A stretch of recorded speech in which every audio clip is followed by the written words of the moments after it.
Okay, we're going to call this meeting to order.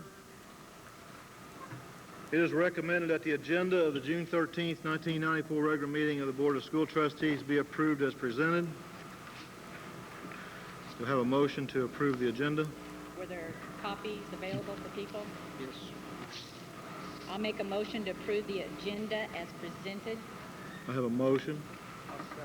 Second by Kevin. All in favor?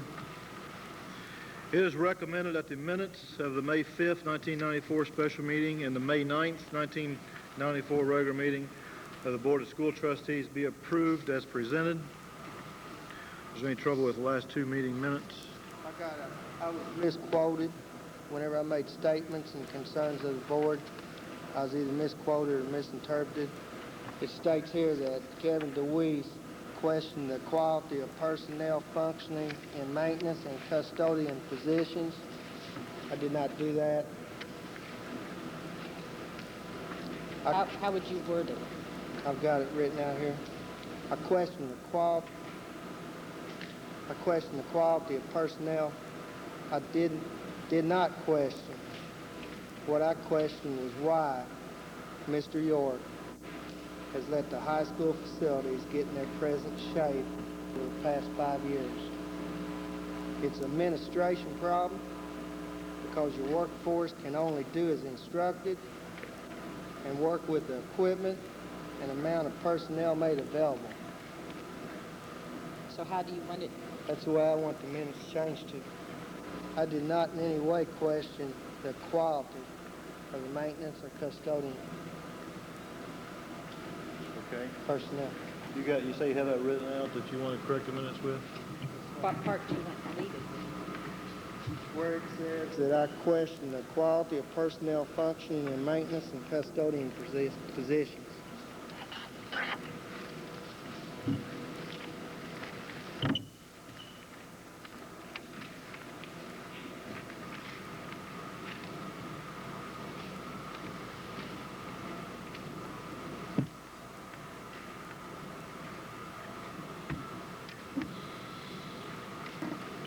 Okay, is there any other corrections or amendments?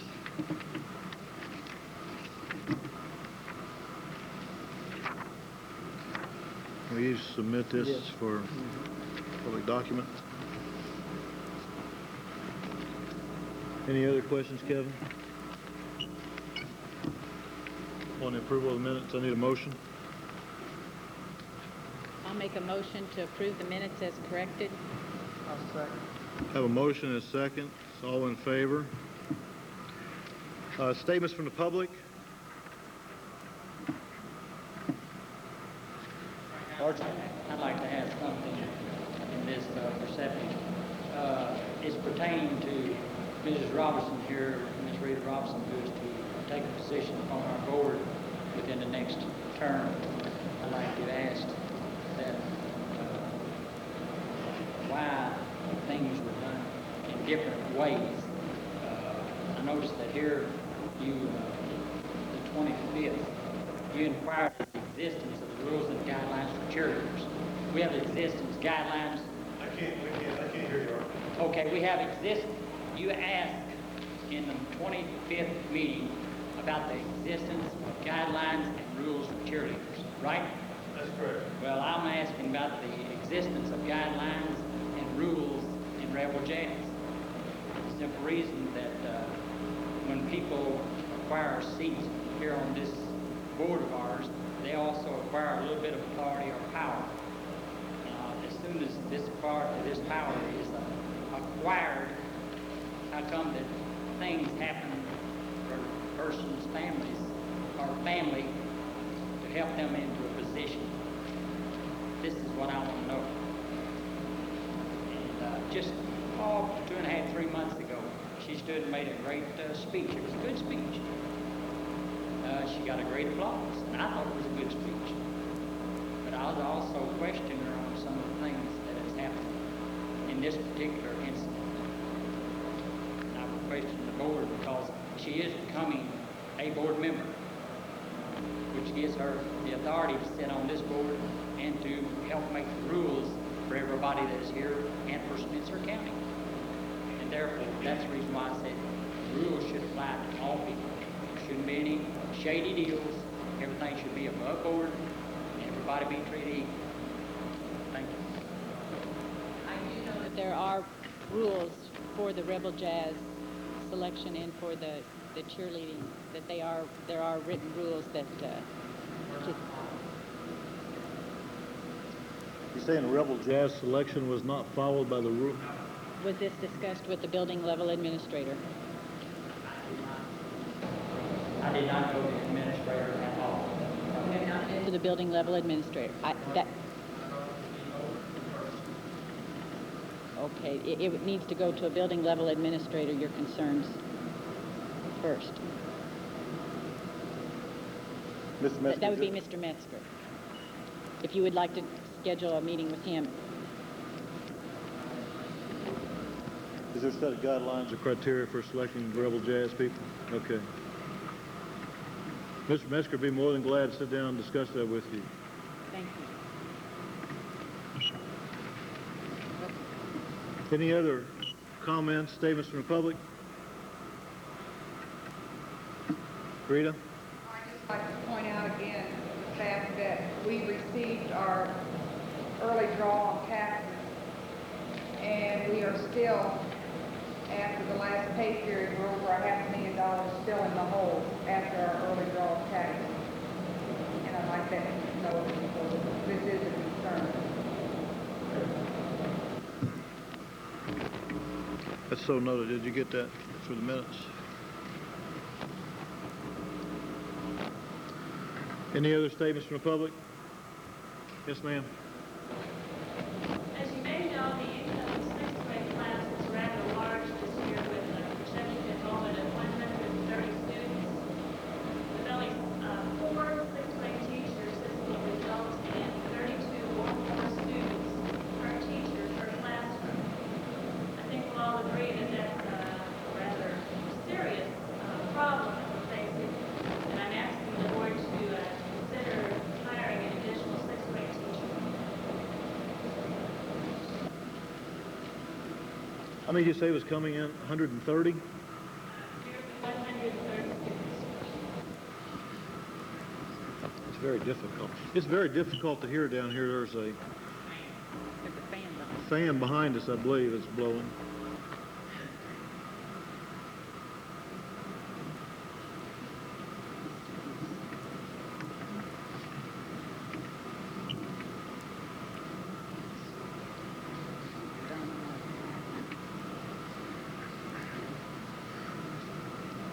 We will take your request into consideration and find out from the principals and administrators what their plans are for that size of class, okay?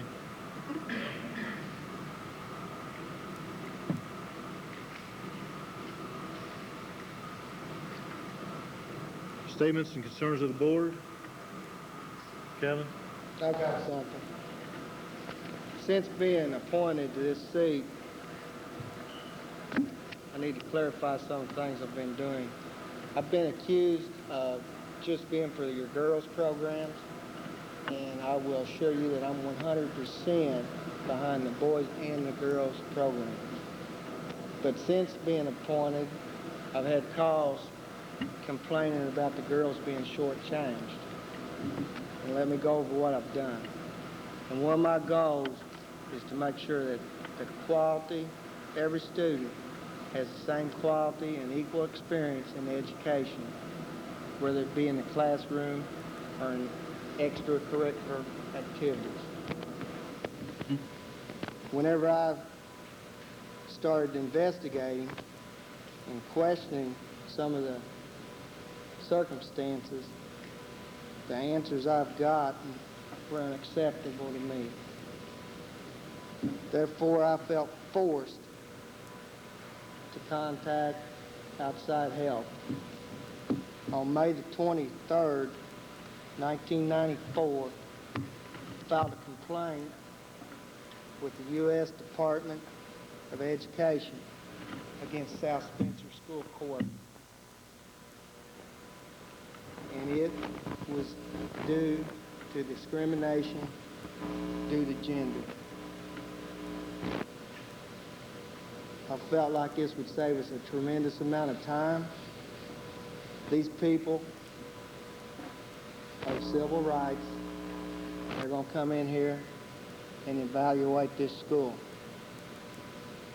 And if we do have inequities, they will notify us what they are and instruct us how to correct them if they do exist.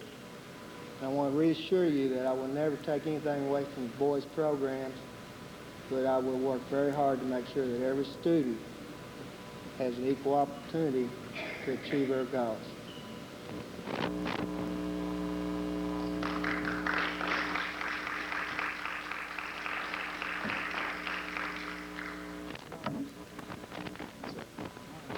Kevin, can I ask you a question? What kind of, the U.S. Department of Education, you say you filed a complaint with? Civil rights. Civil rights.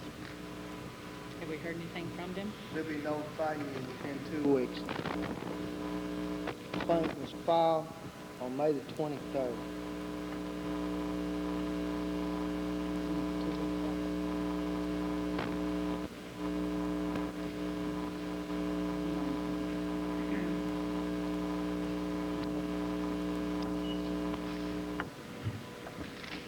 Are you going to report on your business meeting?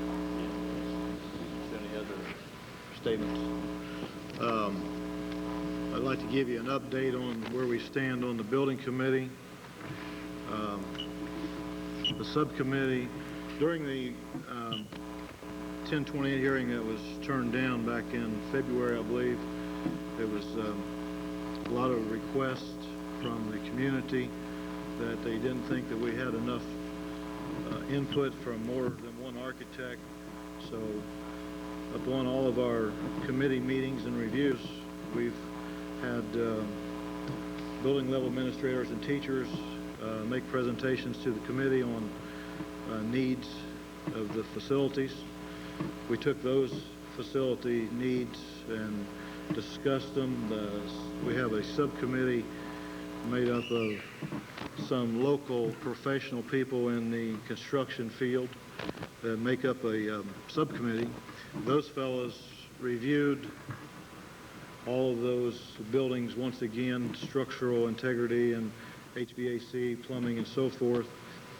And then we also have discussed those building needs and talked to 3 different architects and asked them to give us a proposal.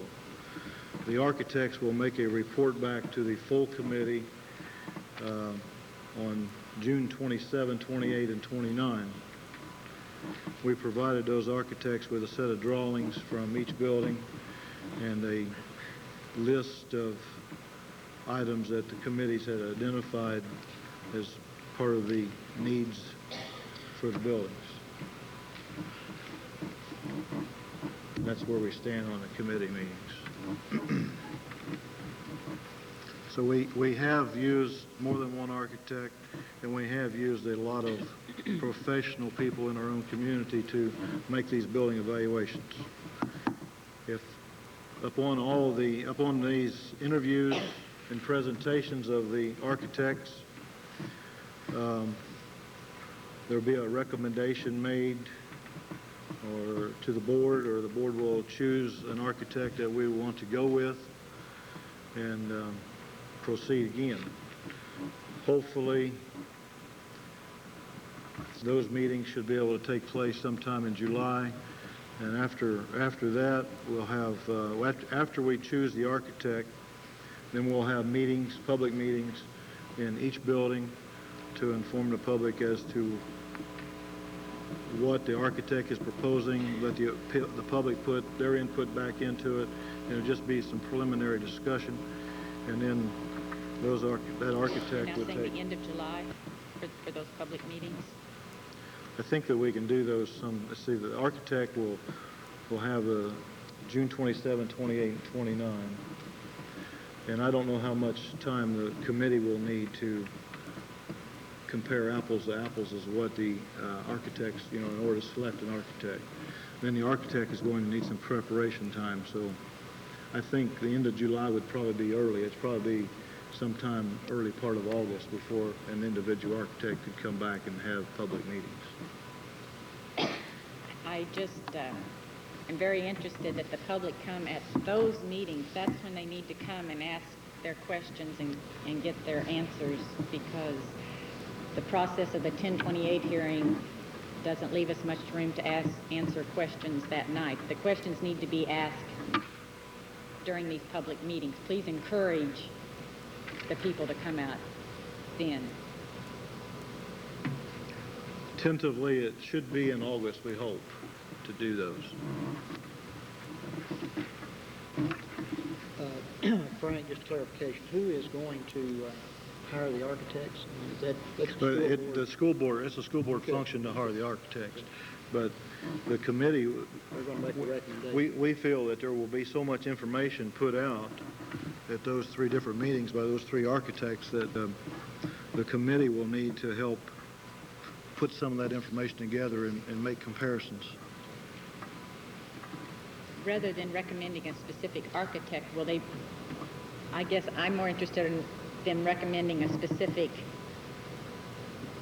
course of action or a recommendation on a specific plan, or what the needs are. I mean, I guess you're saying that they're going to recommend an architect, and I guess I was more interested in finding out, after they compared apples to apples, if they could recommend,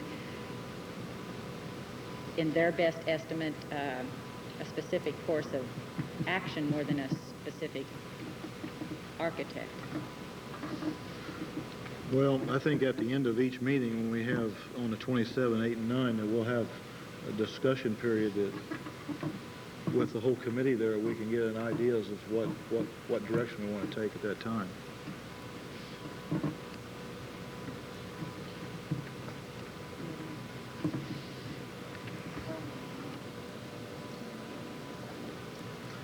Yes, Well, each night be a different architect. Each night there will be a different architect here. each night we'll have a separate architect make a presentation in front of the committee. Every night will be different. Every night. Every night we'll have a separate architect. Well, we have three architects to make a presentation in front of the committee. Okay?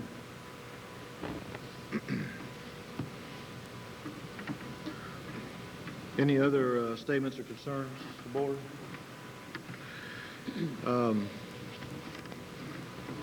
I was told that we had an incident down on Highway 231 with a school bus.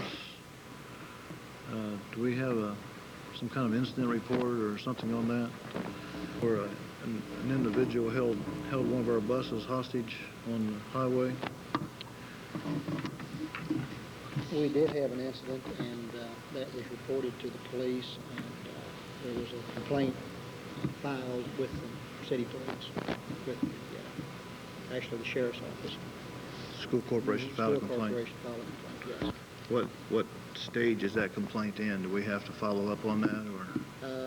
I think it's still, I don't think it's been finalized at this point.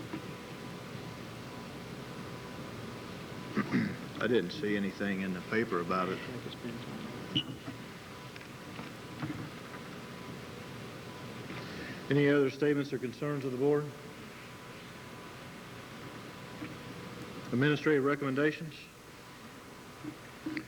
It is recommended that the payroll claim docket and claims numbers 603 through 756 be approved for payment. Do we have any questions on claims? I wanted to note that this is the month that we make our debt service payments, that the large amounts in there are mostly our debt service on the existing buildings.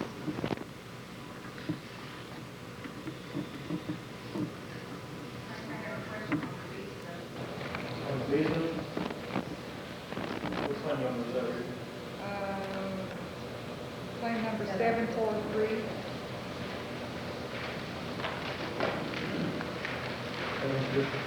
$261.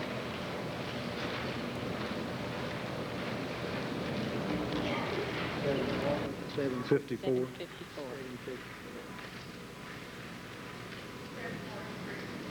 $743.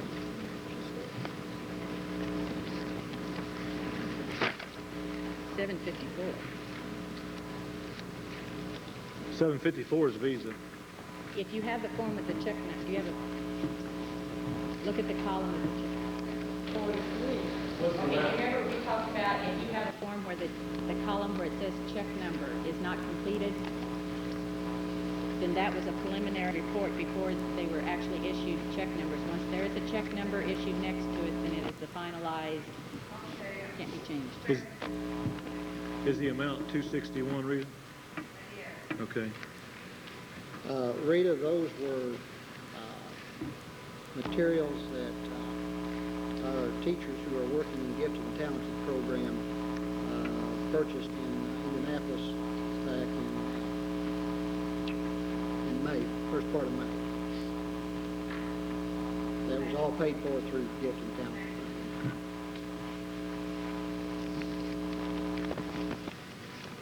I make a motion that we pay claims 603 to 756. I have a motion and a second. All in favor? Under personnel, it is recommended that the retirement resignations be approved for P.M. Sanders, Sarah Sanders, Shirley Jolly, and Ethel Nixon. I make a motion to accept the retirement resignations for P.M. Sanders, Sarah Sanders, Shirley Jolly, and Ethel Nixon. Second. Second by Kevin. All in favor? Let's hold off on the other. Let's hold off on her. Okay. That was an insert. It is recommended that Darlene Ritchie be granted her request to be assigned teaching duties in a regular classroom. I make a motion that Darlene Ritchie be assigned a regular classroom. Have a motion? Have a motion and a second?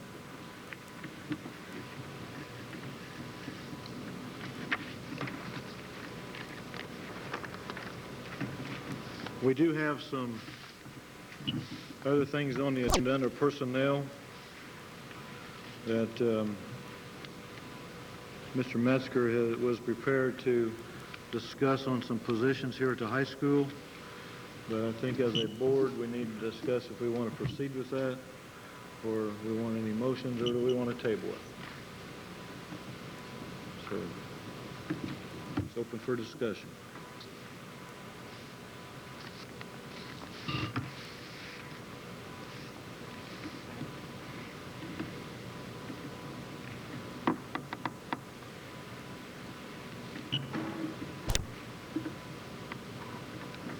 He said he was going to do something. I don't know if he is or not. Kevin, do you want to discuss anything on the positions here at the high school?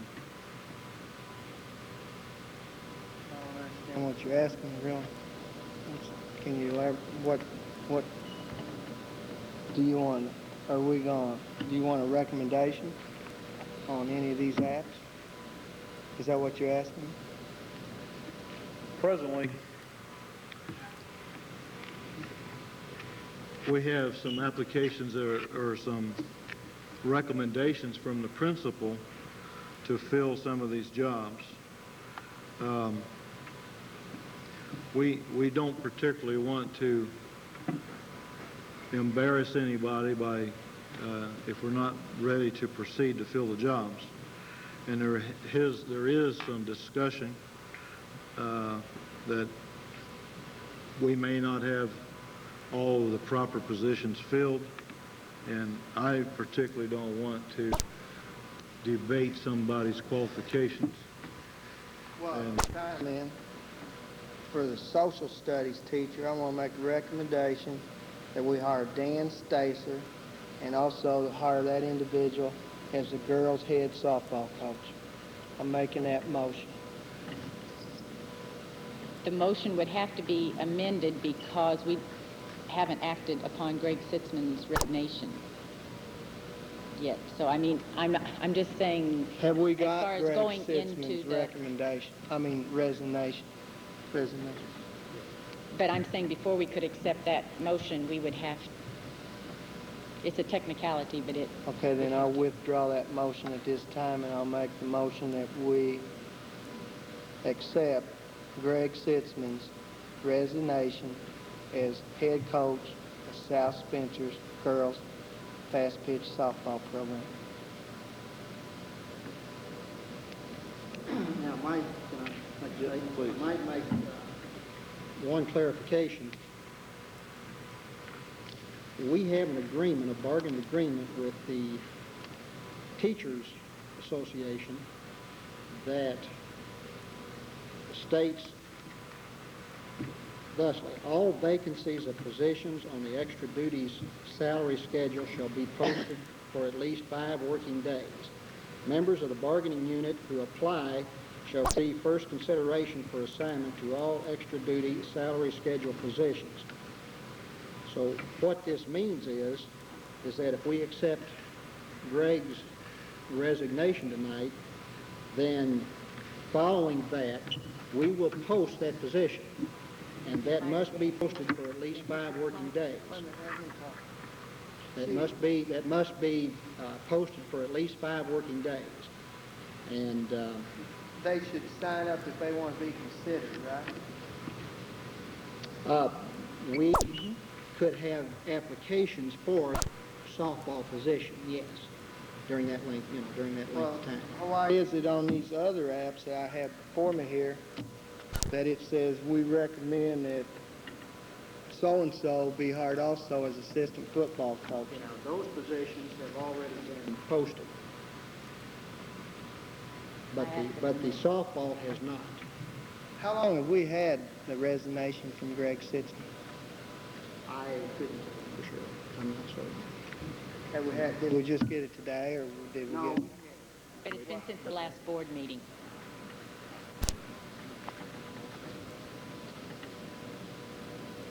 Mr. Meskin, do you know when we received Mr. Sitzman's resignation? It was about the time of the girls' sectional, Around girls' sectional. after your last board meeting. Now, just exactly what date, I don't know. It should be dated, whatever date he turned it in. But I think it was after the last board meeting, so that's why it hasn't come back. I'll second that, accepting Greg Sitzman's resignation. Since I know that's the official act that has to happen before. Frank, I'm probably out of order, but where is the resignation? Right now, we have a motion on the table in a second, and it would be out of order until we vote. We're debating right now on Greg Sitzman's resignation. We have a motion and a second, and we'll make it all in favor. There's no problem with that. Okay. That's taken care of. Now, from what I understand, because of the bargained agreement, we can hire a person tonight to fill an academic position. And once they are hired, then they, in effect, become the certified personnel that would be available to fill. They could apply for that position tomorrow morning. They could apply for that position.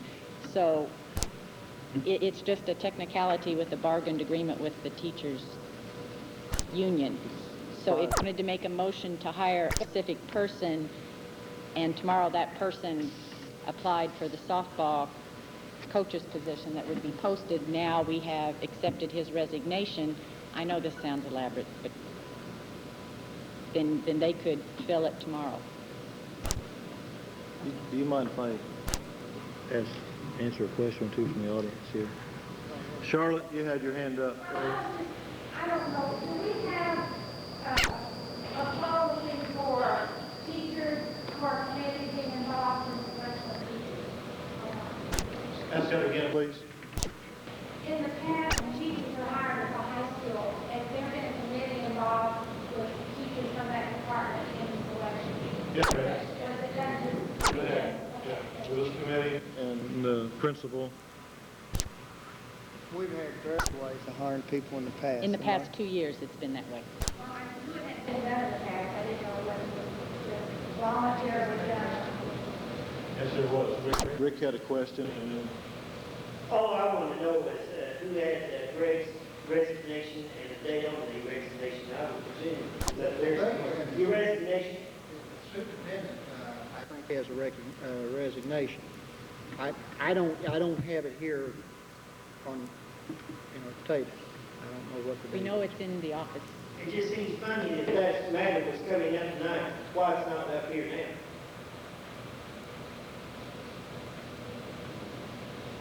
There was no matter coming up tonight to hire a softball coach, okay? There was a matter coming up to hire some teachers, but not a softball coach. Now, if those Miss- teachers want to apply for the softball position tomorrow, they would be free to. Ms. Dawson, you had your hand up. You said something about this was posted. Where is it posted? It has not been posted. Are you talking about the softball? It has not been posted because Tomorrow. they was referring to it had to be posted for 5 days. Where did they post it? I mean, but we had an agreement with the superintendent's office in the past that there would be a notification in our paychecks. That will go out with the payroll, with the checks this weekend, this Friday. He told me today in the office that he had 4 positions that he was going to slip in the paychecks when they went out this time. 4 openings. Did we get resignations from other assistant football coaches then? Has this board received resignations from your other assistant football coaches? I don't know what those other 3. Do you know what the They other were 3? already posted. My understanding is that these people they're not certified teachers here. And so they fill the position on a 1-year basis. And at the end of that year, then the position, or the end of the season, whatever, technically the position's open all along, so that if someone would come along, even during the year and be a certified teacher and want to do that, then they would be given consideration for that position even during the season. And those people take that position with that understanding. And so when the season was over, then those people indicated that, some of them indicated to John that they would not come back. No written resignation was handed in because the way we read our contract, it's not necessary for them to resign. They're automatically, in a sense, removed from that position unless next year comes around and nobody else wants it and they're willing to do it again, then they do it again. That's the way you interpret it, correct? We interpret. Or that's the way I was told that it works. Who told you that? Well, I think J.C. and I talked about that, and the coaches themselves had that understanding. So the other 3 positions besides the softball coach are lay people who has resigned? Then you're telling me if we have a lay person and a teacher decides they want the job, then you fire that employee. The experience, the teacher is to be given top consideration. Now, it doesn't actually mean 100% guarantee that that's what's going to happen, because the teacher has to have some qualifications too. The bargaining agreement simply says this: members of the bargaining unit who apply shall receive first consideration for assignment of all extra duty salary schedule positions. And what we've historically done each year is to look at those positions. If we had a teacher, we would hire the teacher. We would not renew the contract of the non-certified. We would hire a teacher for that position. If there were no teacher interested in that position and the non-certified person was interested in continuing, then we rehired that individual. That's the way we historically operate. Even if you had no opening. You're saying every year you're going to go around and pull. I think what he's saying is the lay person works on a 1-year contract, year by year. Don't your other coaches work on what kind of contracts are they under? Certified staff. They have to be notified if they're not going to be given the position next year. The certified teacher has to be notified that they're not going to do that next year. Do the extracurricular positions, do they actually sign a contract? Yeah, sure. But then shouldn't they resign that position? I thought any kind of a contract, and normally... It's a 1-year contract. It's only a 1-year contract. So they don't technically historically, we have not technically had them to resign.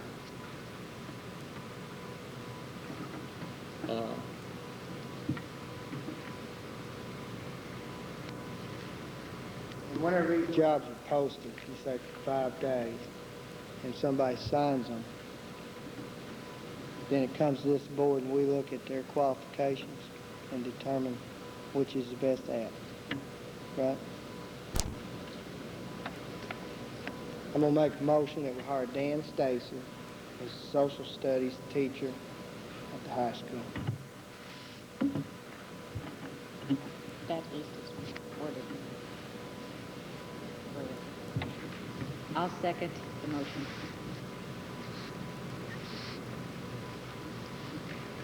I think we get sports in front of education. We're here to educate. We're here to educate, and I'm sure that kids do get a lot of education through sports and extracurricular activities. This particular position seems to be a group of people trying to push some individual other than a teaching position. I'm not sure in my own mind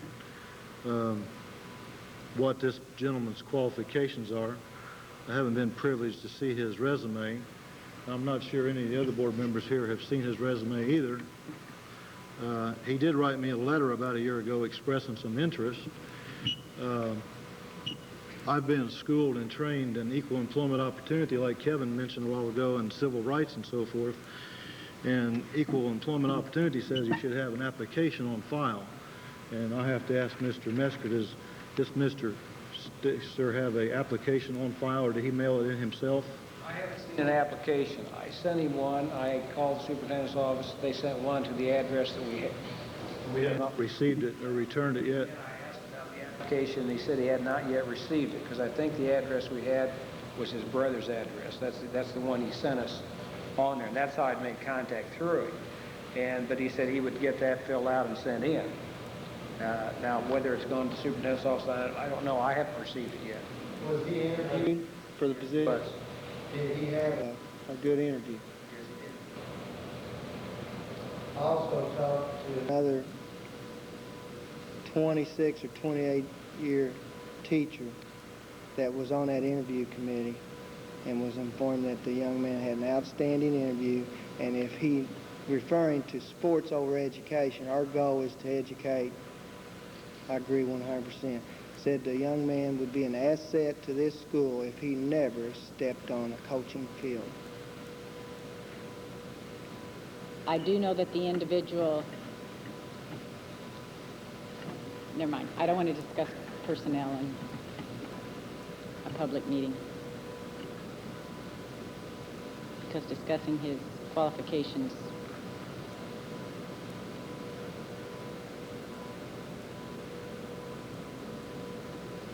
If we don't have an application on file, I don't see how we can possibly hire someone that we haven't, even though we've interviewed them.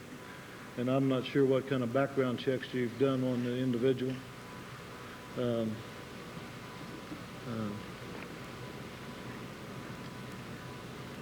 I'm not going to vote for it, even though I should, probably, because I am very much interested in girls' sports and girls' activities, but I'm also interested in fairness and equal opportunity employment. And I don't think we want to get ourselves involved in something that's non-ethical. And I'd have to say that would be at this time. So if we want to table that and get the proper credentials on file and have a meeting in the near future, you know, I'd be willing to review that.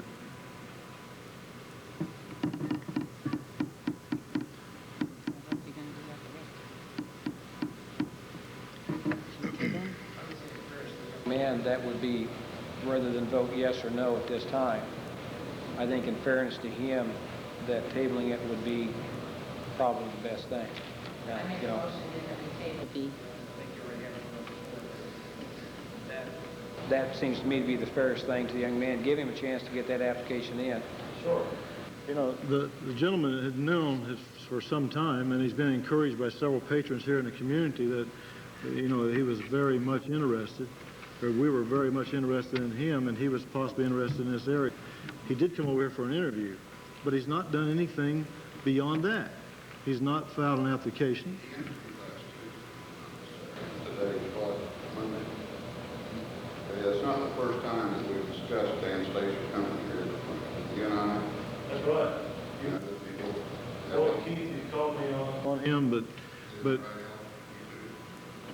Do you think I would recommend bringing somebody in this community that they would think is first class?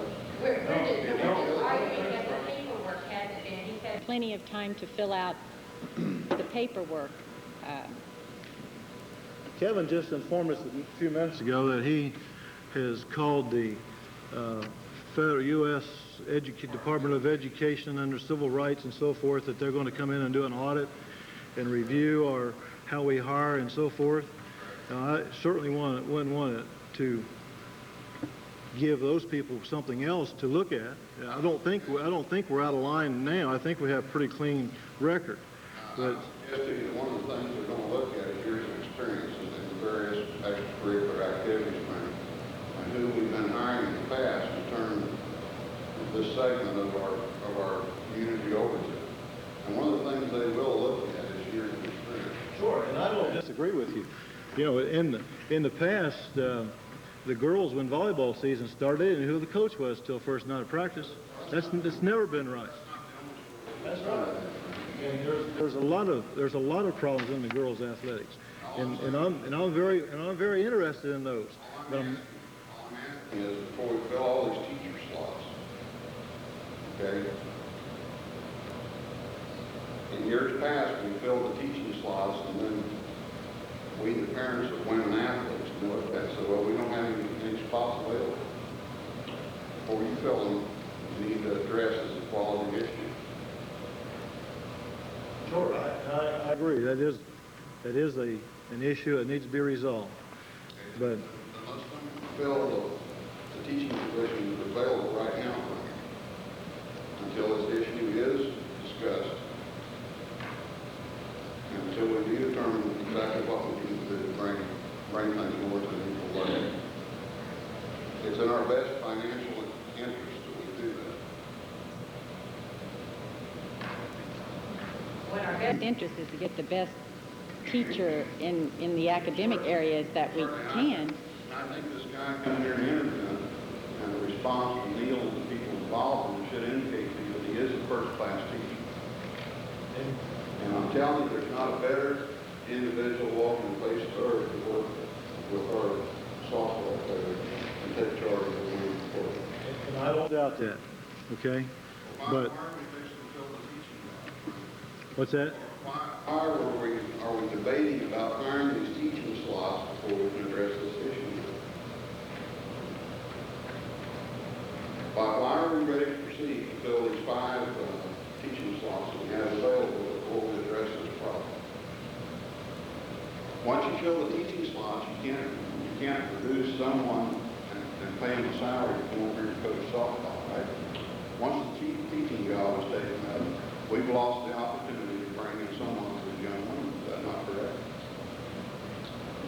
If all positions, Hasn't that happened in the past here, in the last 5 or 6 years, that every time we get a debate over hiring quality personnel to bring in for the student kids, there might be squatters and not pointers, but they're still kids in Spencer County.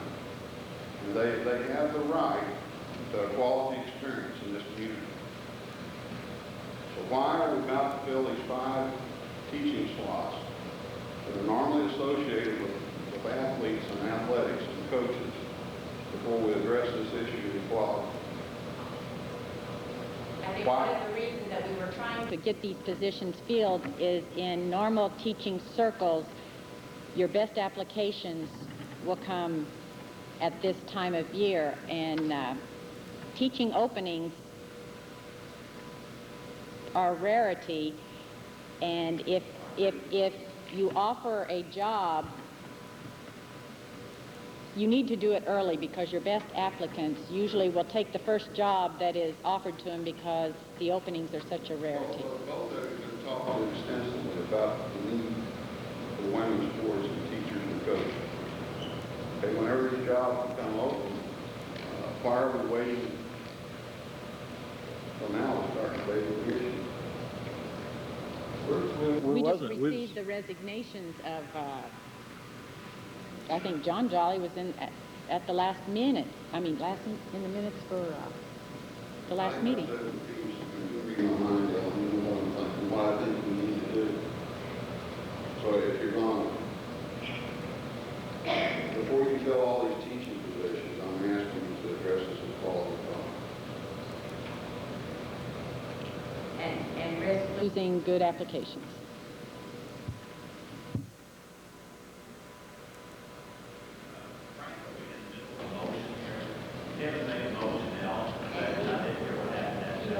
I voted against it. So it has to die because we have to have at least 3 votes in order to pass something? A contract. Okay,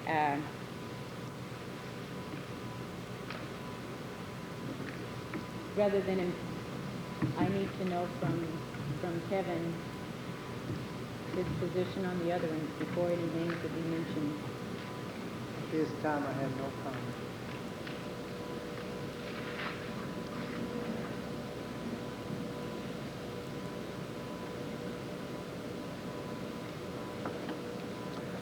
I was asked earlier if I would vote for one individual that I could get the others passed. And I'm not going to be held hostage to some type of bargain or deal to hire a teacher. That is unethical also. I won't engage in that.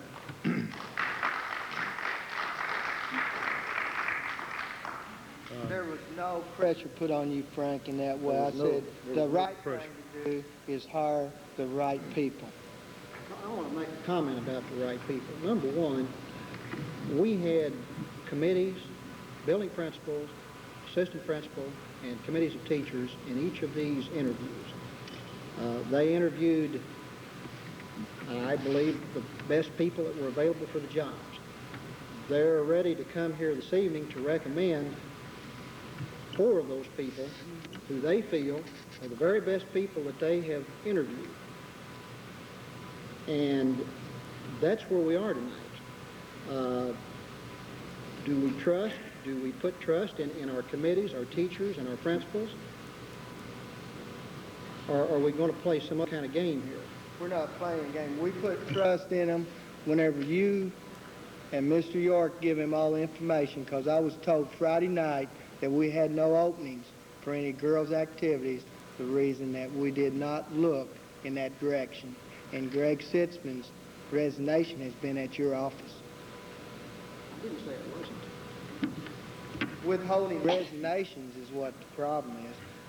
Just like the resignations that we accepted tonight, it says here that they were held from us. Oftentimes, the teachers will request that we hold them until such and such a Yes, time. that And we was do that, requested. we honor that because we respect the teachers. We respect what they, those kind of requests. And I do think that the committees did make an effort. They are very aware that we wanted a girls' softball coach. I will defend that the committee did make a concerted effort.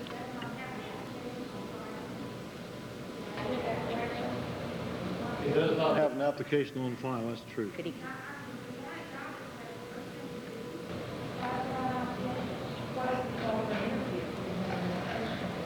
He was called for an interview because there was a great deal of concern and many patrons in the community, a lot of patrons in the community insisted that this fellow is a highly rated softball coach. I don't know if we're going to discuss personnel. And anyway, courtesy to that group of people, Mr. Messer called him up and asked him for an interview.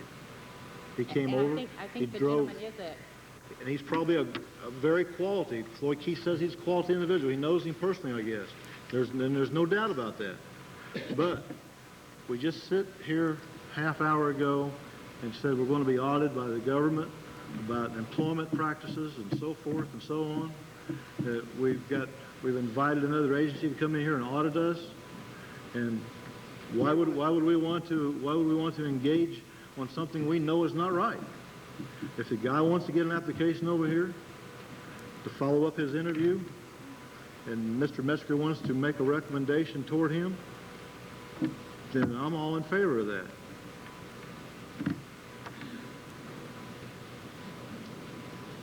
To get anything moving, can we have a discussion as to if we would table the rest of the employment and hold another board meeting next Monday, possibly to see if people did get applications on file or whatever, hopefully not to lose.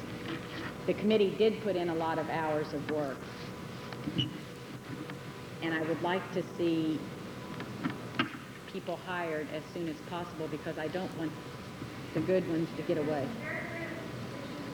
Particularly, I'm speaking as a parent, and I think that we're here to educate kids first of all, and there are some very critical positions there. There's some very critical teachers that are leaving that need to be replaced with their less teachers.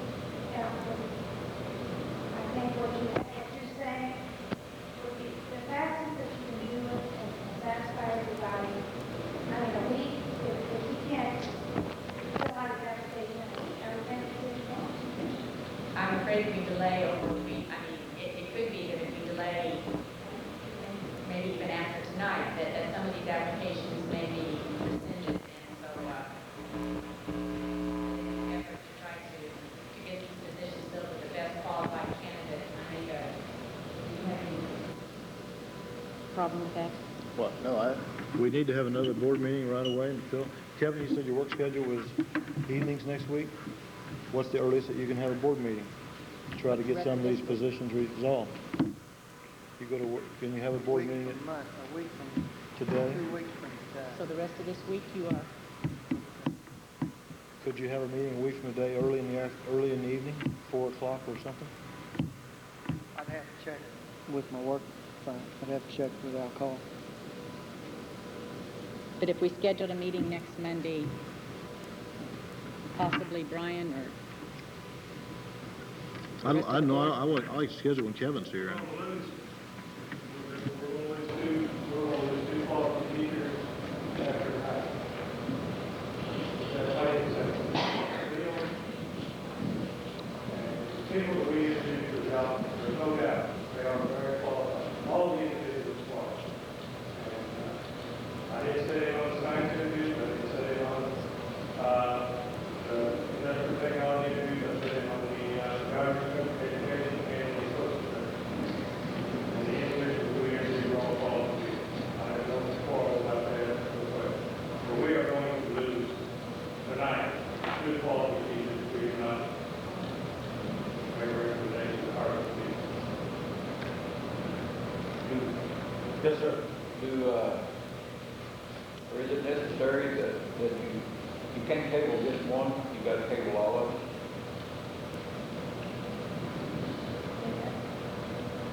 No, we would not have to table all of them, but we would have to have all three would have to vote in agreement.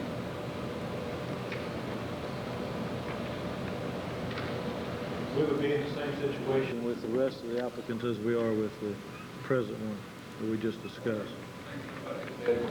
One of the board members said a while ago, that one person that they're hiring for, and is recommended for softball coach, has no commitment. In fact, he could be here next week.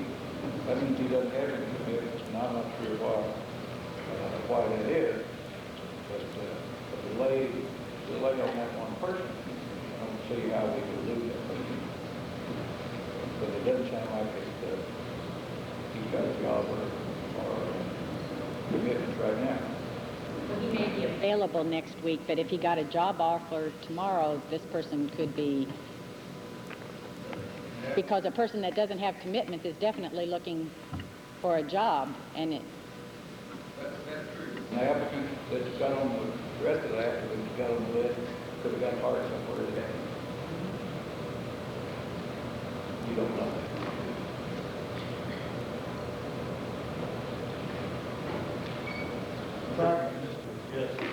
gonna make the recommendation that we hire Sandra Sanders for a science teacher.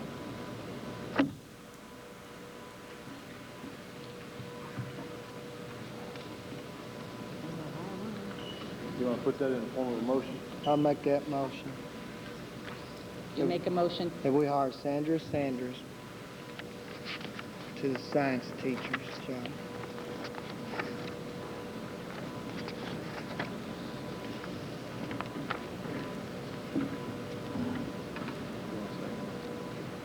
I'll second the motion. Have a motion and a second to hire Sandra Sanders as science teacher. All in favor?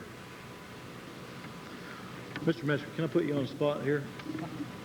Been on the spot all evening. Dan Stacer, you did interview him. And you gave him an application. I had one sent the Friday before. Diane Parsley was going to send one out the Friday before to the address that I had on the letter I had from him. And that was his brother's, and they were going to see that he got it. But as I understand, he's in the process of moving because he's going to do a girls' softball program this summer in another town, and he's in the process of moving. So that may be why he hadn't gotten it when we interviewed him the following Tuesday. But my understanding when he left was that he would get that application, that is, assuming it got to him. You know, I mean, for some reason it may not have gotten to his brother. I sent it to the address we had, you know, but assuming that it got to them, he was going to get it from them and he was going to get it back to us. You interviewed him a week from tomorrow then? Tomorrow will be a week. If his application was on file, would you have any other problems with him as an employee of yours? Well, we feel that all the people that we interviewed were people that we would want to employ, or we wouldn't waste their time and ours, you know, talking with them. So any of the ones that we had on the list, I don't want to say we can live with, or what. I don't want to cheapen it that way at all, because we feel they were all quality people. And after talking with Dan, we were pleased with Dan. He had a good interview.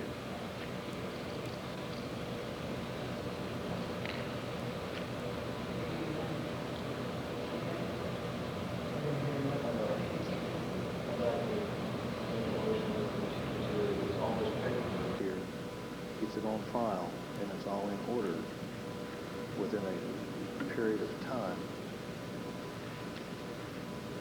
with a deadline. Would you allow us to hire the rest of it? And everything's gonna be done before. But Yeah.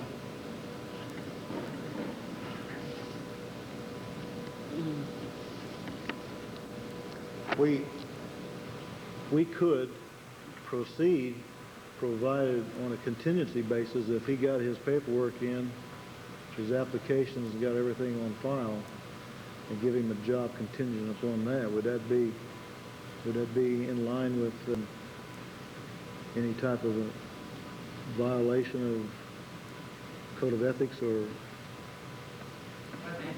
My understanding of your right to do that is that you can put conditions on employment. For example, if we had a teacher, I think also a condition should be that his license will transfer to Indiana, because he does not have an Indiana license at this time. But that's a normal thing you do, you know, with anybody coming from. A couple of these guys are been teaching in Kentucky. Some of them have an Indiana license. Some of them have not yet applied for it. So the contingency is almost an unwritten. Well, no, it's not really unwritten. It's state law. You have to have a license to do that. I mean, it's kind of a unwritten condition. Yes. I would say that would be something that you should state, that, and that's true with all these. Now, with Sarah, it's no problem because, or it's not Sarah, but Sandra, she has been teaching here in Indiana, has an Indiana license. So it's not a problem with her, but even with the others, it should be contingent upon the fact that they have the correct certification for a license in Indiana to teach those subjects. So it's not really something you're doing different with Dan. That's what it should say for anybody that you hire, that they have to have a license. How long would it take to transfer his license today? Well, to look at the paperwork and to get that taken care of, the state of Indiana was very slow. They could give him, and what they usually do is somebody will call and say, here's what I have, can I get what licenses can I get in Indiana, and they'll give you an idea, and then and the board in Indianapolis has to sit down, Teacher Certification Board has to sit down, look at exactly what they have. It's not at all unusual for them to tell you one thing, and then when they finally do it, to say something else. I've seen that happen many times. But probably, the way I look at what little I know of what Dan's got, psychology would be something that he would be licensed in, and probably he would be licensed also in government. The job asks for someone to teach psychology, sociology, and U.S. history. Now, we do have other people in the department. Neil can move around and take some of those. Todd can take some of the U.S. history, give up some of the government. We'll have to redo the schedule because we'll have to move classes as well as teachers. And in doing that, the schedules that we've given students when they left school will not be valid. We'll have to come up with some different ones. It really came down for the committee feeling that combination of what he could teach, and it's, I don't know what the state will say, okay? But sometimes the minor area, it depends on how many hours he has in that, what they will accept. Because sometimes across the state line, they get real screwy about that. So I don't know. But it may be that he'll only be licensed to teach psychology. I wouldn't think so. I would think psychology and government is something the state would give without question. But we'll have to redo that. That basis, plus he wasn't real sure what his commitment would be, because we asked all the applicants a question, if the job were offered to you by the board, and no one was told, or we didn't tell anybody in the interviews, you're going to be the one selected. But if the board would select you at this meeting tonight, would you accept? He said, at this time I can't answer that because I have some things I have to check into. So, and we didn't have the application. And so I think that's one of the reasons why they probably looked at someone else. Those were the things that the committee members talked about. But none of them said, we don't want this young man. That was never said, okay? So it came down to deciding which one we thought could best fill the job without having to move their schedules around. And we did look, Mr. Thomas and I did look at what we could move around to see, and without readjusting the whole schedule, there's no way it can be worked out. But, if that's who the board hires, then that's what we'll do. I mean, it's not an impossible task, is what I'm saying. It can be done.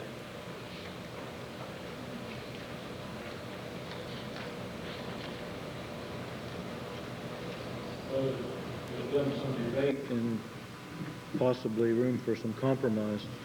What if we made a form of a motion that we hire Dan Stacer on conditions such as he gets his application on file and it's all in order within a limited time frame, and I mean something like a week, and then the other contingency would be if the state of Indiana approved his teaching license, that we could give him a job. What would the board say about something like that? Mr. Metzger, what I interpreted him saying is that would be an impossible task for the young man to do. That short a time frame. The application, to get from the state, he could get an opinion probably in that time.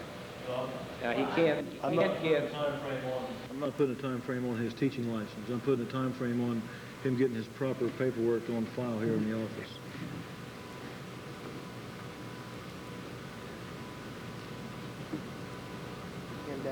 Give him 10 days. He's already got it. Pardon me? He's already got it. So all he has to do is mail it back. We assume he's got it. I guarantee that he's got it. All I can say is it was mailed, and it was mailed to his brother's address. That I know.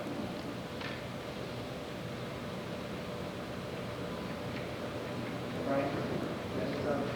Yes, sir, please. You know, the board's hiring a teacher, which is very important. And of course, the board has seen, I think, one application that's been recommended by the committee. And I'm not for or against anybody. And I realize we may lose somebody if we don't decide tonight. And that's bad. There's a lot of good applications. I'm sure that if that happens, you know, that's the best we can do.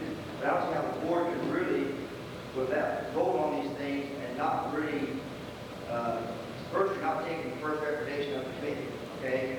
So in other words, you really don't know enough about the other people. You haven't seen the resume or anything, and I don't see how you can hire somebody without that information. It looks to me like you're making a decision here, being forced into a situation because of time, because, you know, some people either have to have it tonight or they might be gone. And that's bad, you know. But I don't know, I want you all to think to see if you're ready to do the hiring. If you're not ready to do the hiring, you know, normally it's bad thing to do if you're not ready for it. If you don't have all the information you need to do the hiring, then you know, it's just a bad thing that you might lose somebody, and you might not lose. You know, maybe they'll reconsider if you can do it in a week's time or whatever. But to do it without you all having all the information, you know what's going on, you know, I think is premature. I think it needs to be brought out that I know we have discussed with the committee, or I did speak with Neil Thomas today, and this isn't someone that... Okay, so you know more about it. You know... Yes, we're not just picking a name out of the sky and we know nothing. There's no way, but we would do that. We do have information on this gentleman and have discussed what the interviews. Is that bad? Yes, it is. It's hard to tell in this meeting. We're debating and trying to compromise right now on the social studies position. And your point is well taken, and like Ellen said, that Mr. Mesker did interview all those people, and I think all of them were possible candidates.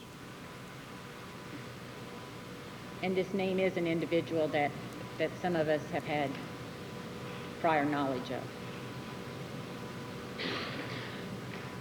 Should we hire him under the terms? He's got 10 days to get his app in.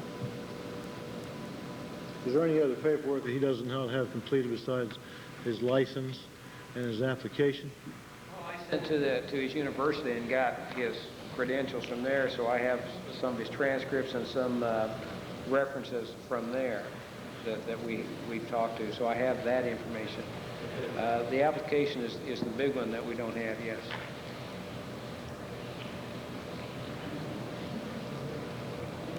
And it would also be nice to see a copy of his Illinois license so we can see what they licensed him in there, too. But those are usually things that they send in with the application, so. I can live with that type of compromise, providing that he can qualify. Well, I think it would be pretty, if he was not certified in the state of Indiana, it really wouldn't become an issue. I don't think we could employ him. I understand state law, we can't employ if he doesn't have a license. So it would become almost a mute point.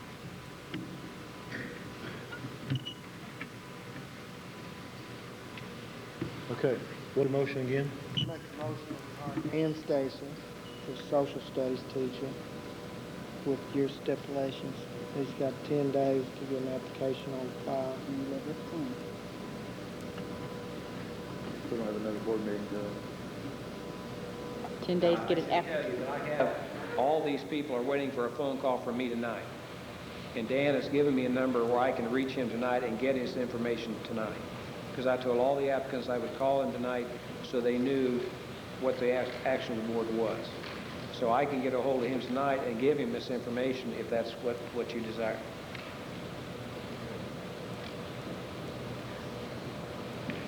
I'll second the motion. And I'll vote for it.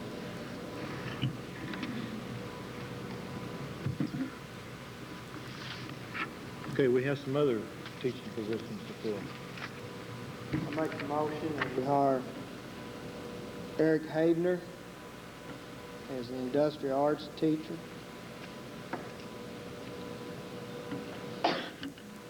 I second the motion that we hire Eric Havener to be the industrial arts teacher.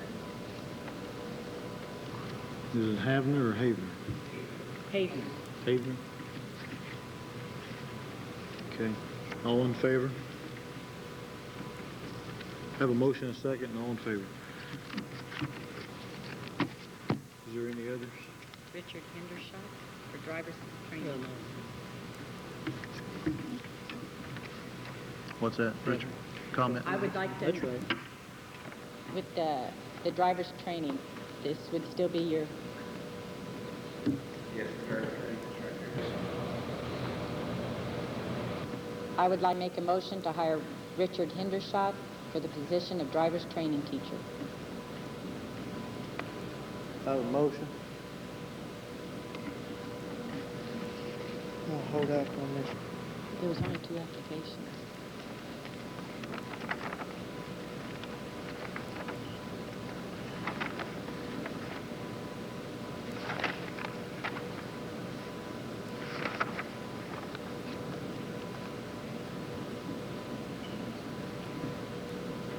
You have a comment on that one, Kevin? Whenever we start, well, I'd like for the board and us to review this app. That's what I'm asking. When in an executive meeting, I want to hold up on moving forward on this tonight.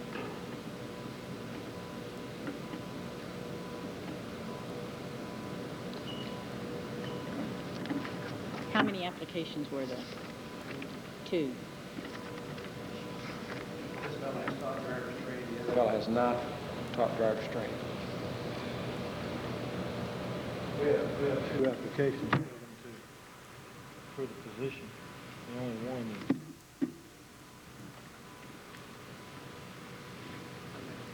Well, that doesn't mean it's not working. Let me see, please, what's your concern? You got 11 or 12 years of experience that can teach PE and driver's ed. I mean,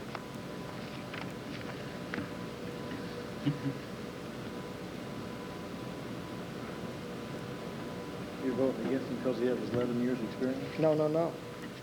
I'm looking at flexible workforce.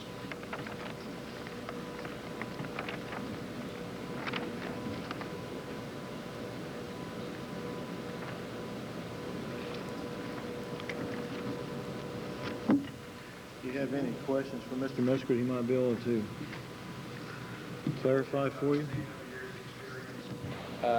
This gentleman is interested in working with girls programs, whereas the other gentleman is not as interested.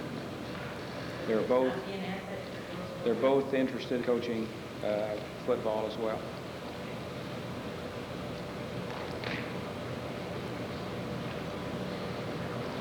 You're interested in girls' athletics? That's what he said? That's what he's told us. That was a reason for picking him over the other gentleman, because he is interested in girls' athletics.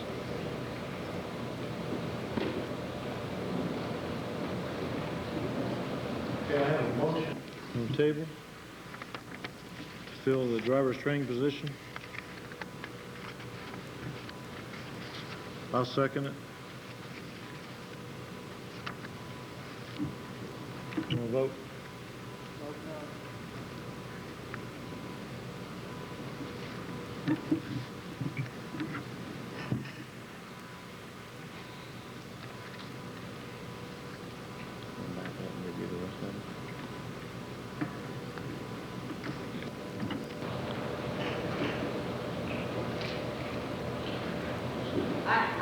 I feel that I need to say something right now. A position on the board usually means that you, when you're sitting here, you need to be able to moderate and strike compromises. sometimes you have to balance what is best for the children with what is best for the taxpayer, and there is a lot of balancing that goes on in this position.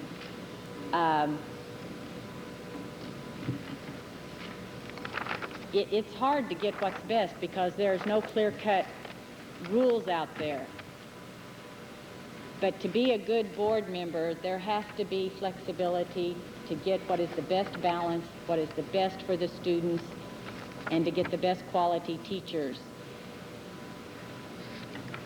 I just think the public needs to be aware that open-mindedness and flexibility are an asset on the school board. Well, you and Frank then tell me that you definitely want to hire this young man. If you do, then I'll make the motion that we reopen his application. And I'm not sure the proper technique to use, but if you want to rescind my vote or put him back up, we'll redo it. Talk about compromise, working with others. And if you and Frank feel that strong towards this individual. Kevin, I feel that we need to fill these teaching positions, and I feel that the committee and the administrators have worked very hard at trying to do this. Yes. I don't feel that it's my job to interview teachers. I think it's the administrator's job to do that. And if he's making that recommendation to me, then I have to trust in what he says. Why you got reopen it? Reopen it. But there is, so you can. The one motion we had died, so we can have another motion and proceed. So if you want to make a motion. I'll make a motion in hard. Richard Hendershot is the driver's training. I'd like to second it. I have a motion and a second, and all in favor to hire Richard Hendershot as a driver's training in physical education.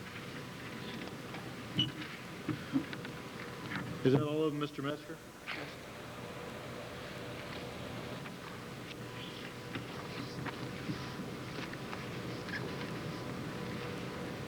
Do we have any more inserts under personnel, Mr. Hedden? We have one more insert.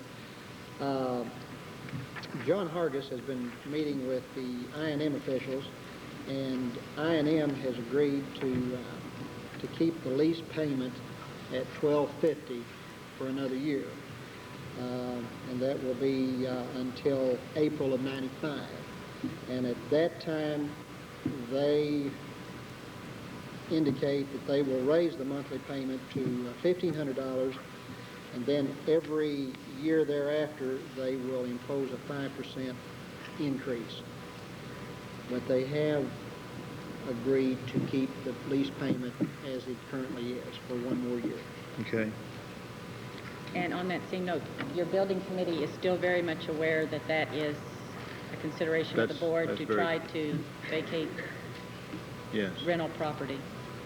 But the ideal is to go back to the original place when more room is made, possibly, at the middle school. Well, all I want to know is that we're going to, the committee is still attempting to vacate rental property. Rita, you have a question? I got a copy of the letter that John sent out. It also says that the rental of $1,250 a month goes until April 14th of 1995. And paragraph D says additional rent will apply immediately in the event that the use of an additional office, such as an auditor, and we are doing that now. By signing any kind of agreement now, that would automatically put us in the increased rent because we are doing what paragraph 4 says.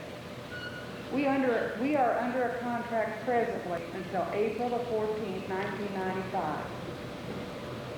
And if we sign another instrument now, which has this clause that additional rent will apply immediately if we're using an additional room for an auditor, such as an auditor, which you have an auditor sitting out there now, that's going to put us automatically up into the $1,500 a month. Hargis's opinion. I've got it right here. That's what I'm reading from.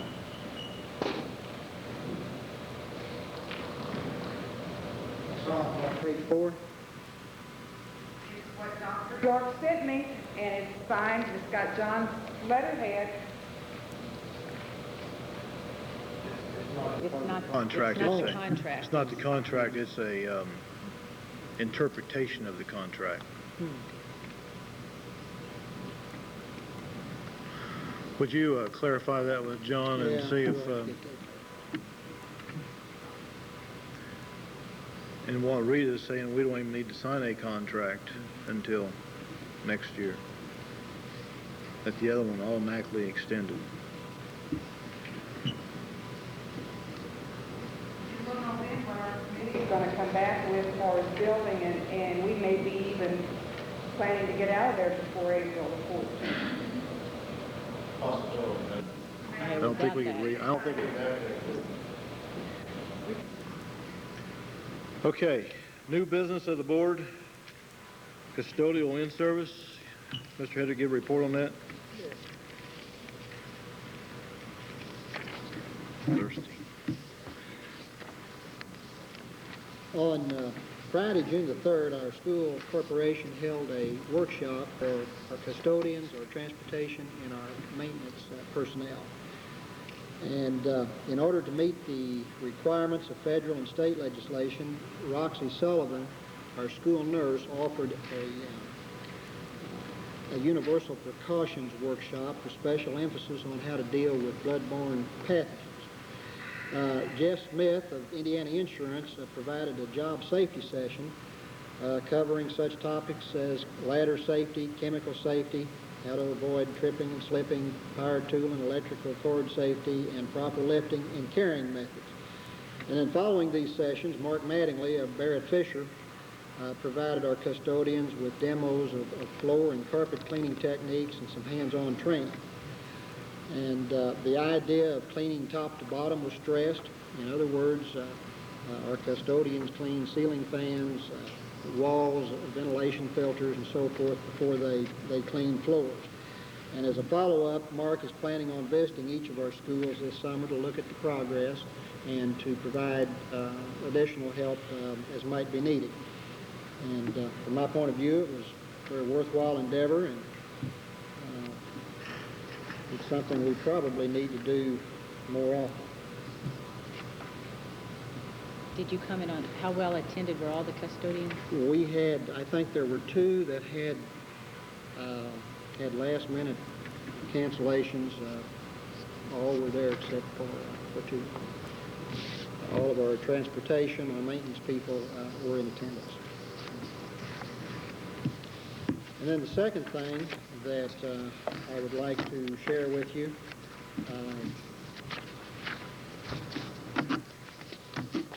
simply make you aware of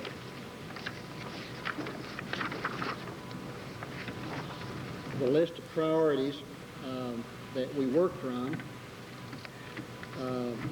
And periodically, we update and revise these. These are our maintenance priorities for the summer months. The list that you have in front of you was compiled during, well, near the end of the school year. And these maintenance priorities were identified by our principals, who had input from their staffs, the central office administrators, and our maintenance supervisor, Steve Daney. These items represent the major areas that we intend to address during the summer and early fall. They also reflect the individual classroom teacher requests that are made at the end of the school year. Now, this list obviously does not include emergency situations. It does include what we would call routine maintenance, special projects, and preventative maintenance. And then later in the summer, we'll formally meet again to determine our progress. And at that time, we'll update and revise those priorities. And as you can see, some of these projects will take several days, and others can be accomplished in less time. And I might say, if board members are aware of areas that we fail to cover, then we urge you to stop by or to call myself, the superintendent, Steve Daming, the building principals, and make us aware so that we can discuss those situations and add those to the list as need be. As I say, as far as our summer priorities, I'll be more than happy to give you a progress report at a later date.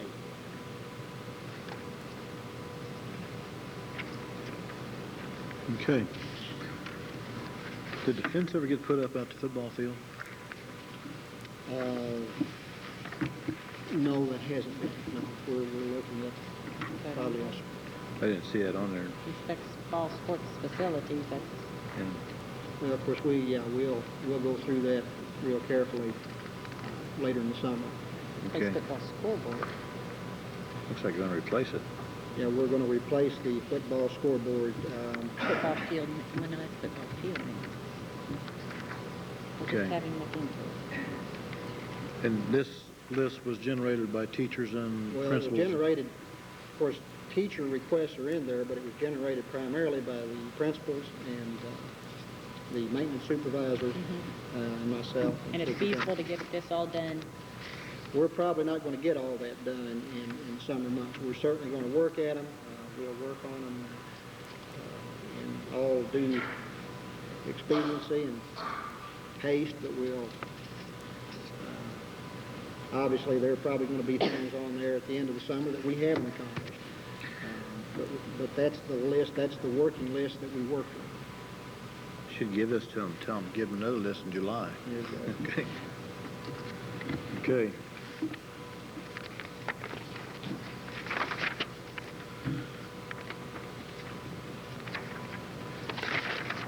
Any other new business of the board? The next meeting is scheduled for July the 11th, 7 p.m. at the high school auditorium. Was the school board workshop in I Indianapolis? was just thinking we had something else we had talked about. About having a meeting on the 5th instead of the 11th because of the school board workshop in Indianapolis. Would that'd be the, Is on that a- Tuesday? Yeah. Is that Yeah. a Tuesday? That's a Tuesday because 4th is on Monday. Would that We keep would anybody from being aware of when there was a school board meeting? we would seat the 2 new members at that time, and an ultimate goal is we would hope to be able to know who the new superintendent may be at that time too. So we'd have an early meeting in July to do that. Would there be a problem with anybody if we had that on the 5th of July? Huh? Yeah. But you'll be off. So you want to schedule that for July 5th instead of July the 11th?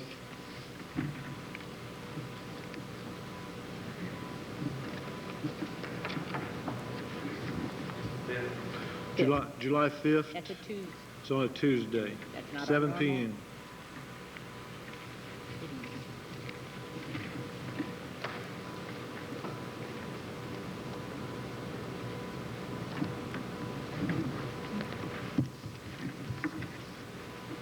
Discussion items is test results.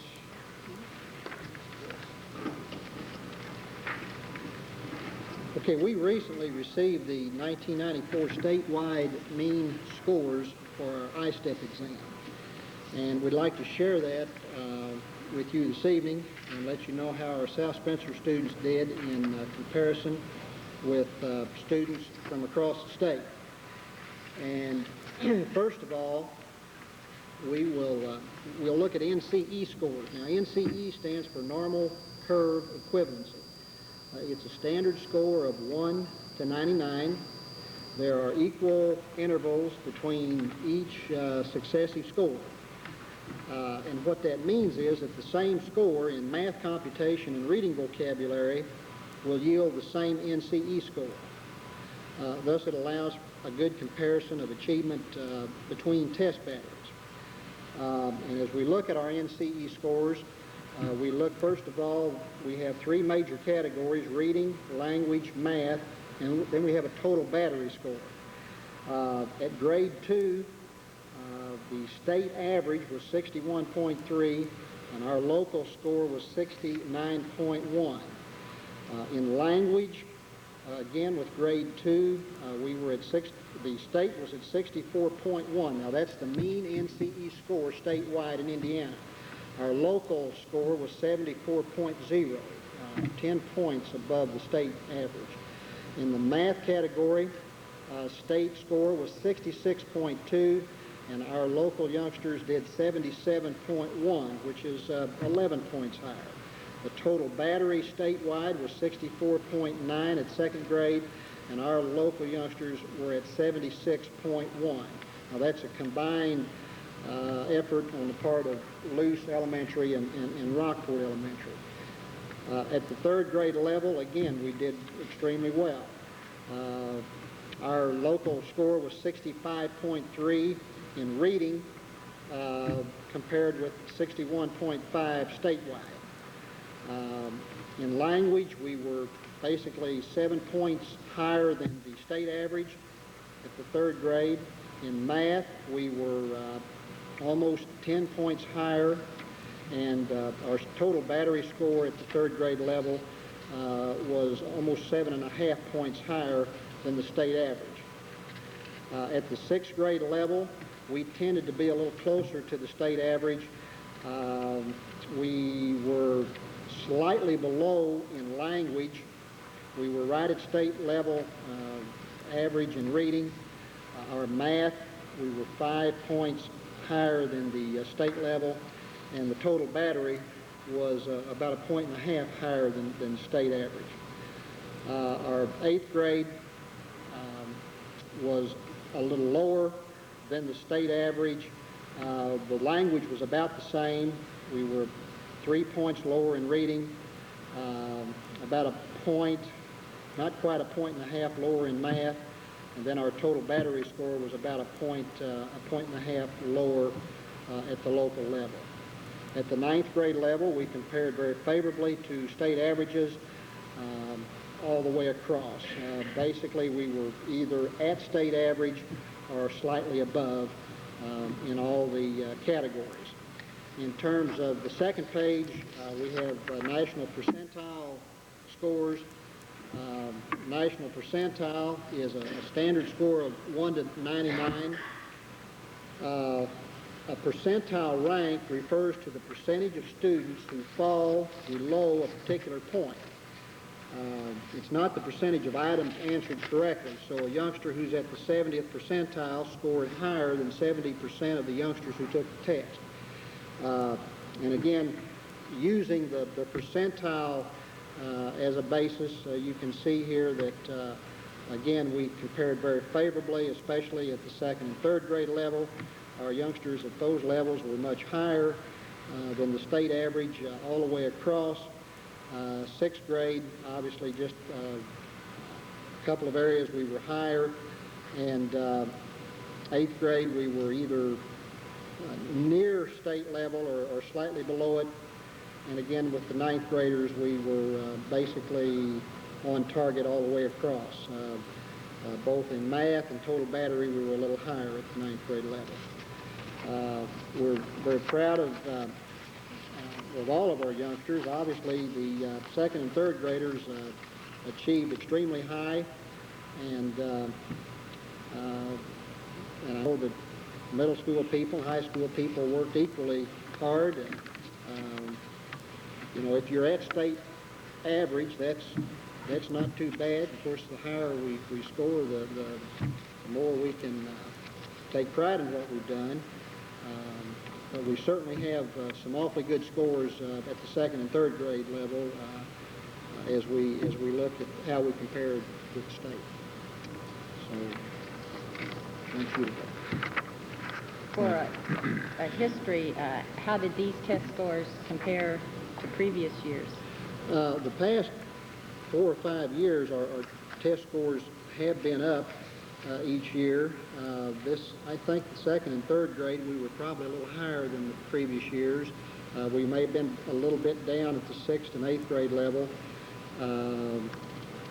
But For instance, in 5 years ago, we're probably, I didn't write down what our average was at that time, but we're well over 10, 12 points higher now than we were at the second and third grade level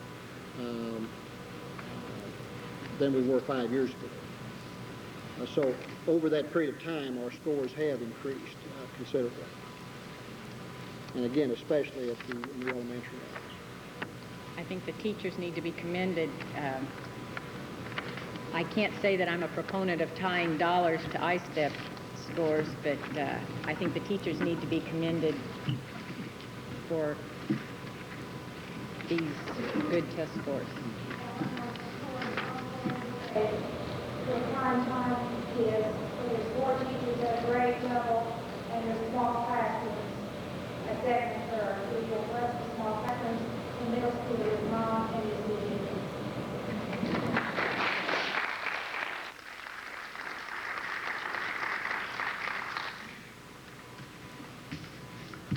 Goes to show we do some things right, huh?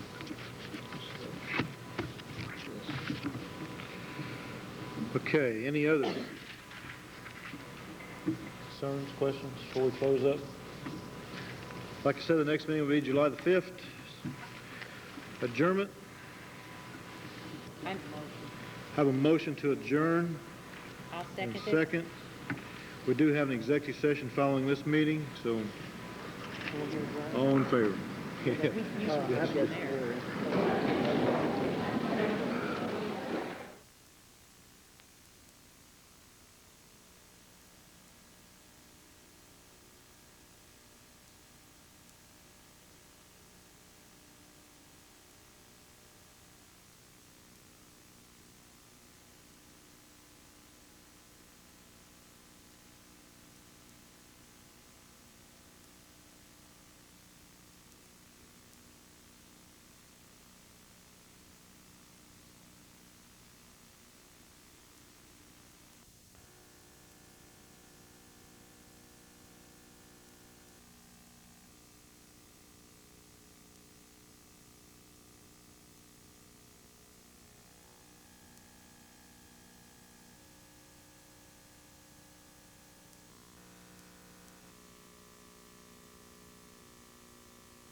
You never stay too far behind, but you never get ahead.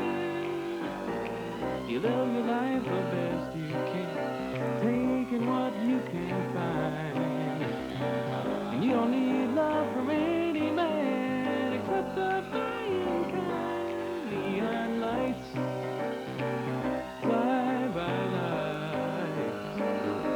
You live your life by the neon light.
saliva.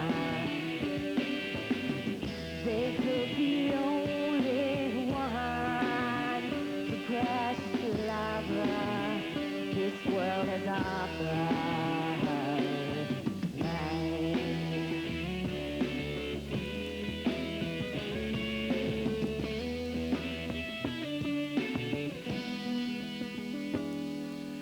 Playing with your toys again, always down when I pretend. No one ever had a son, not a stray.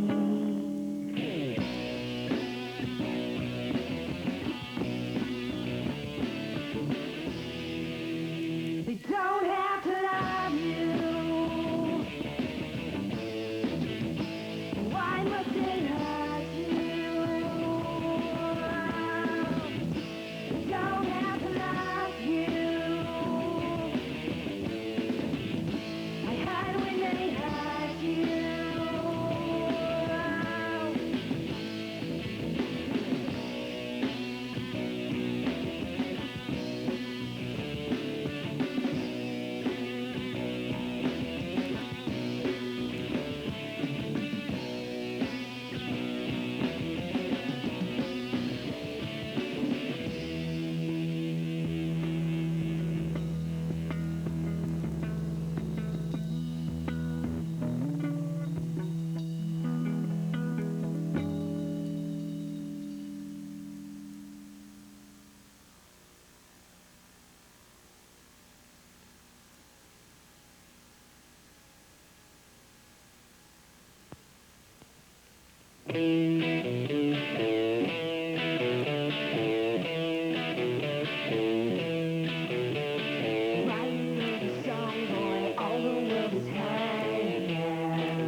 Thought it all had made a difference. Now everything's changed. I'm afraid. This breath of life in the palm of my hand. Voices. All that I won't embrace. No longer fills the space, and I fell into the cry.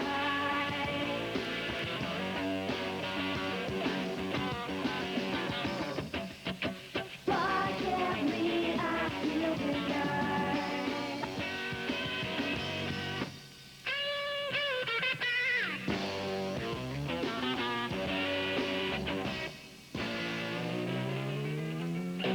Now I've let you know what's eating away my soul.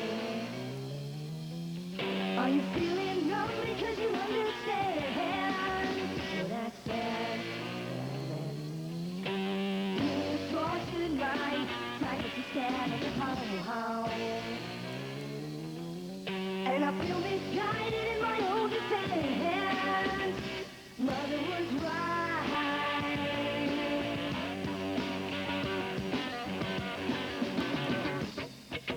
What kept me, I still deny. You know it's like.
Are you feeling wrong because you understand what I said? This bread of life in the palm of my hand.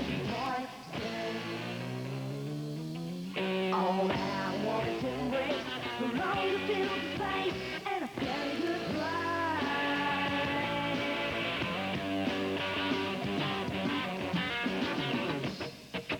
What kept me, I still deny.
You're listening to the music portion of Cable 3 TV, Rockport. Tune in for bulletin updates around the clock, sporadically.